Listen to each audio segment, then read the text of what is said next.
I will go to the last lecture of week 11 of this course. This will be the penultimate week of this course, and after this week you just have one more week. And in this lecture what we typically do is to summarize what we learned during the week and then do a couple of practice problems. So in this lecture I will do the same. So, summary of week 11 and practice problems. So, in week 11 we learnt about the electronic structure of crystals. Okay, you should be familiar with the term electronic structure. Electronic structure refers to the wave functions of the electrons and the energies of the electrons. Okay, and so in this week we took a few steps towards that. Okay, we started by discussing a free particle and a confined particle, a particle that is confined to be within some region, and we saw how we could write the energy expressions for the free particle and the confined particle, and then we talked of the concept of Fermi energy. Okay, and then we looked at valence electrons in a metal, and we described the behavior of valence electrons using Bloch theorem and Bloch equations. And we saw the effect of the crystal lattice. We studied how this leads to bands in one dimension. Okay, and then we saw the nearly free electron model, which allows us to see the concept of a band gap, and then we briefly looked at bands in higher dimensions. Okay. Now I should mention that throughout this week I have sort of given you the main features of band theory of solids. Okay, but I mean obviously each of these requires a lot more work if you really want to understand. Okay, and it takes a lot of time to master, but at least with these basic with this basic knowledge you can understand how bands come, and then we will see in the next week we will see how to use the band theory of solids to understand properties of materials. Okay, so I will just do a couple of simple exercises, simple questions. So the first question asks the following. So consider a system of 40 electrons confined in a cubic box of size L. Inside the box the electrons are free. What is the Fermi energy of this system?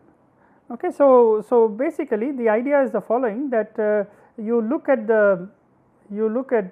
these electrons in a box of size L, a cubic box of size L, and you ask what are the possible energy states that you can get, and then you start filling the electrons into the energy states. Okay, so inside a box, inside this cubic box of size L, the energy is given by a set of 3 quantum numbers. You can say nx, ny and nz, and we already saw this should be h cross square pi square by 2 m l square into nx square plus ny square plus nz square. And the condition is that nx, ny and nz can all take values 1, 2, 3 and so on up to infinity. Okay, so and you are told that there are 40 electrons. Okay, and the Fermi energy is the highest energy that the electron can have in this system. Okay, so let's try to do this now. Now if you take this and you look at the energy level, so the ground state, the lowest energy state, so let me put an axis of energy here, energy, and it is a function of nx, ny, nz. Okay, function of these 3 quantum numbers, and if you see the lowest energy level, okay, so that corresponds to nx equal to 1, ny equal to 1, nz equal to 1. That is the lowest energy level.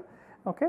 The next highest energy level, okay, now in this case you need to find the next highest value of Nx, Ny and Nz, and in this case the next highest energy corresponds to Nx equal to 2, Ny equal to 1, Nz equal to 1, or Nx equal to 1, Ny equal to 2, Nz equal to 1, or Nx equal to 1, Ny equal to 1, Nz equal to 2.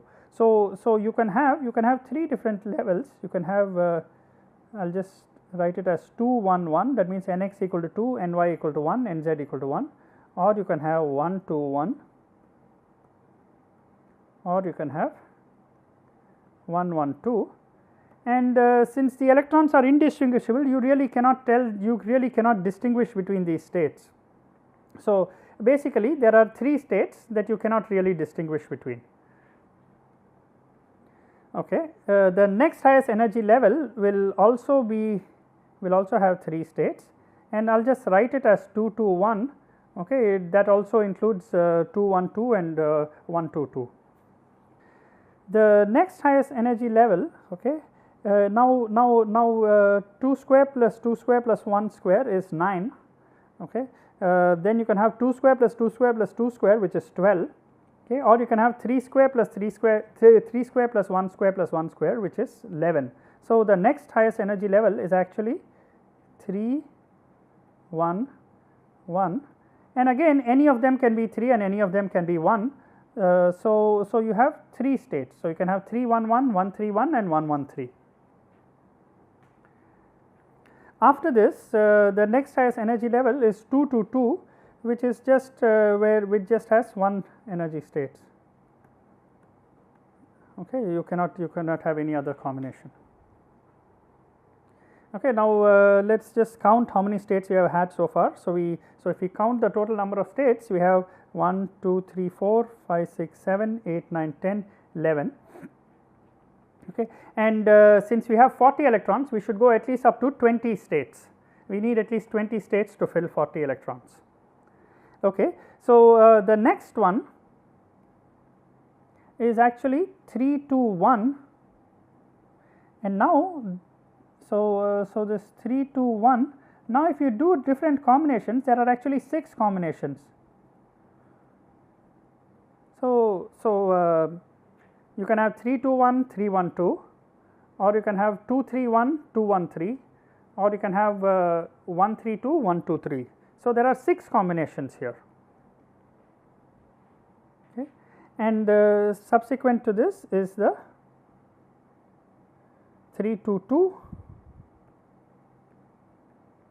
Okay, in this case you can have only 3.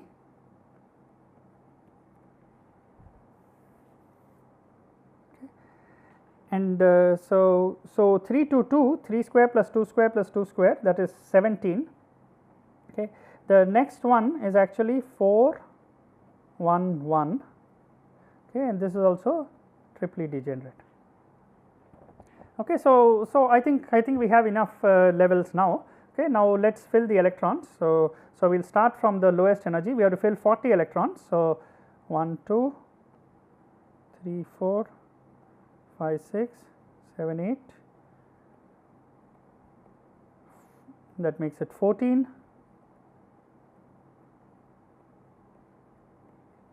20, 22. Now there are 12 electrons here, so that makes it 34. So you have 2 4 6 8 10, you have 34 so far, and then you can have up to 40. So okay, so then this is how 40 electrons will be filled. The 411 state will be vacant. So at low temperature, okay, this is the lowest energy state. Okay, only the lowest energy state will be seen. At higher temperatures, you will also have states where some of the electrons are excited. So the Fermi energy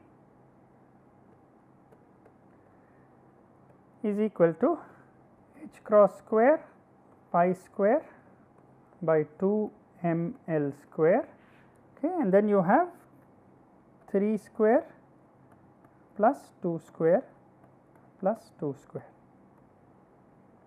Okay, and in units of h cross square pi square by 2 ml square into 9 plus 4 plus 4, that is 17. Okay, so this is the value of the Fermi energy of this system. Okay. Now, again this concept of first building up the energy levels and then filling them up starting from the lowest energy is very important. Okay. And it is something that we use even when you are doing the band theory of solids. We have all the energy levels, okay. We have all the energy bands, and then you start filling them from the bottom. We will see this in the following week. We start filling them up from the lowest energy onwards, and that is how you determine the Fermi level for any given band structure. So, what is important is that for the Fermi level you need to know the number of electrons. So, if you do not know the number of electrons, you cannot determine the Fermi energy. Okay. So, that was the first problem, first practice question. Now, the next practice question is the following: what are the implications of lattice periodicity for the interaction potential, wave function and energy, and write the conditions both in real space and reciprocal space. Okay. So, now because of the lattice periodicity, so the lattice periodicity implies, okay, so let me write the real space conditions on this side. Okay. So clearly starting with the interaction potential, so if I call it u of r, okay. Now, because of the lattice periodicity, you have u of r should be u of r plus r, where r belongs to the r is a vector in the Bravais lattice. R is a lattice translation vector, so it belongs to the Bravais lattice. So, that means it is a lattice translation vector. Now, what about the wave function? Now, the wave function, okay, let me write this a little differently. I will just write this in the reverse order, okay, just to emphasize the periodicity. So, the effect of translation by r is nothing. Okay. Now, let us look at the wave function. So, the wave function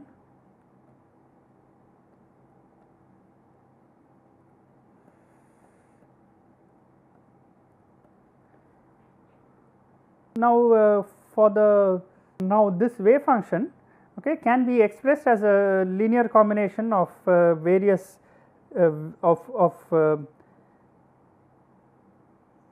of different k functions, okay, of wave functions with different values of k. Okay. So, we index it with the letter k, okay, to say the wave vector. So, corresponding to, so you can express it in terms of these functions that depend on wave vector. Okay. And what you get now is that this is equal to e to the I k vector dot capital R multiplied by psi k. Okay, I am not writing the band index, I am not writing the n before the k, okay, but if you want you can put that also. Okay. So, it is related to psi of r through this factor, okay, through this e to the I k dot r. What about the energy? Now, the energy is of course independent of r. So, the energy is just dependent on k, okay, and there is no you do not see any effect of periodicity on the energy in real space. Okay. We will see the periodicity, the effect of periodicity on energy in the momentum space. Okay. So, now let us take a look at the reciprocal space or the momentum space, or the wave vector or momentum space. Okay. So note that h cross k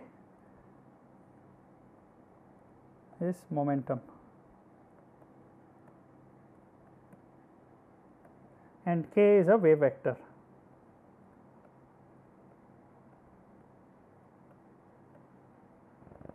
so up to a constant, this is reciprocal space is either called k space or wave vector space or momentum space. Okay. So now what happens? So if you take this potential, okay, and you ask, because the potential is a periodic function, okay, if you look at u of k, okay, and this is something called a Fourier transform. Okay, so you transform it, okay, and you write u of k, okay, then u of k will be 0 unless k belongs to reciprocal lattice. Okay, so unless k is a vector of the reciprocal lattice, okay, and so that means this is only non-zero if the corresponding wave vector. So what is meant by u of k is a Fourier transform of u of r. Okay, I won't get into the details of that. Okay, but you can take any function of r and convert it to a function of k, and this function will be 0 unless k belongs to the reciprocal lattice. Okay, I am not doing the detailed mathematical derivation of the Fourier transform, but this is what it implies. Now, in the case of now, if you look at the wave function,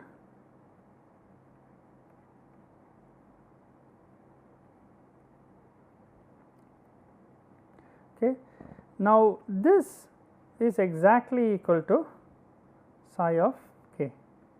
So because of the periodicity in real space, the wave function is a periodic function in reciprocal space. Okay. And you have the energy, which is also a periodic function in reciprocal space.